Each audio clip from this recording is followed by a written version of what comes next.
ना हम तो कल खाथन तेला भुला जातन का साग खान तेला भुला जातन। नहीं, सही बात है। तो मतलब ये ला याद रखना एकदम कैसे टाइप के आप मन के ये जो है माइंड में जो है कैप्चर हो पाते काखर एकदम कहीं ना कहीं आप मन के कोई मांग सहयोग हो ही कौन है का है ओखर बारे में बताओ आप मन कि ये चीज़ ला कैसे याद रखते हो।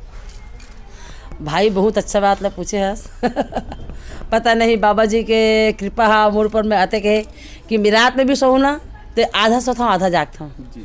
ये कर सबसे मेन उद्देश्य अब ये ला बढ़ाने वाले सहयोग करने वाले मोर पति जी है मोर पति जी ला मैं तुम्हारे के सामने बुलावत हूँ। रात में जागना है, गाना बनाना है, बैठना है। कल हमला गाना है तो आज कौन से जगह गाना है वो जगह बिल्कुल पानी जैसे पिलाना बताना कि जगह ऐसे बोलबे तो ये जगह ऐसे बोलबे। तो हमारे पति जी से तो मुलाकात करवावत हूँ जेकर साथ मोर 2.5 साल की उम्र रही से ओकर 5 साल की उम्र